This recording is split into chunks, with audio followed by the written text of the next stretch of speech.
ఓం నమో వాసుదేవాయ నమః. ఓం నమో భగవతే వాసుదేవాయ నమః. ఏవం పరంపరా ప్రాప్తం ఇమం రాజర్షయో విధు సా కాలేన హే మత మహతా యోగో నష్టా పరంతప. ఓ శ్రీ మహావిష్ణువు అయినటువంటి భగవంతుడు పరమాత్మ ద్వాపర యుగంలో ఆ శ్రీకృష్ణ భగవంతునిగా అవతరించి ఎన్నో కష్టాలు అనుభవించి ఆయన ఒక మహత్యాన్ని అర్జునునికి ఏ విధంగా ఉపదేశిస్తున్నాడంటే, ఓ పరంతప అర్జున, ఏవం ఈ విధముగా పరంపరముగా ప్రాప్తించిన ఈ యోగమును రాజఋషులు ఎరింగిరి. ఆ యోగము చాలా కాలము క్రిందటనే ఈ భూలోకమునందు లుప్తప్రాయమాయెను. ఓ పరంతప అర్జున, ఈ విధముగా పరంపర ప్రాప్తమైన ఈ యోగమును రాజఋషులు ఎరింగిరి. కానీ అనంతరం ఈ యోగము కాలక్రమమున భూలోకమునందు లుప్త ప్రాయమాయను.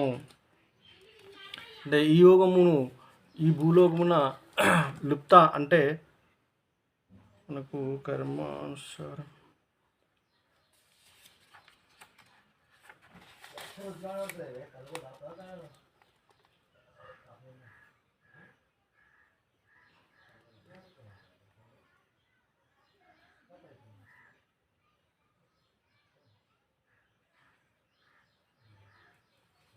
మొదటి శ్లోకంలో మన గురువు ఆ మంత్రం ద్వారా మన తపస్సు యోగం అని లుప్తమైనదని చెప్పినున్నారు.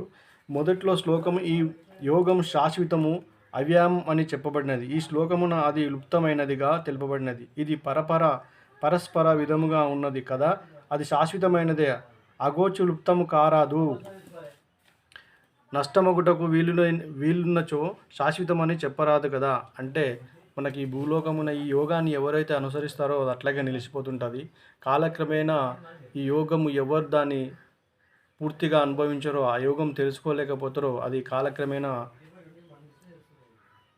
ఒక అది వాడకపోతే దాన్ని అట్లాగే వదిలేసినట్లు అవుతుంది. కాబట్టి ఆ యోగం ఉన్నప్పటికీ కూడా కొంతమంది తెలుసుకున్న వాళ్ళు తెలుసుకుంటారు, తెలుసుకోలేరు. కాబట్టి ఆ యోగం యొక్క మంచి లక్షణాన్ని భూమి మీదకి వదిలేశారు. దాని ప్రాచీన కాలంలో దాన్ని మరిచినారు కూడా కొంతమంది. ఆ మహానుభావులు, మహర్షులు, యోగులు ఇంకా ఎవరైనా తెలుసుకునే వాళ్ళు ఉంటే సాధన చేస్తూ ఉన్నారు.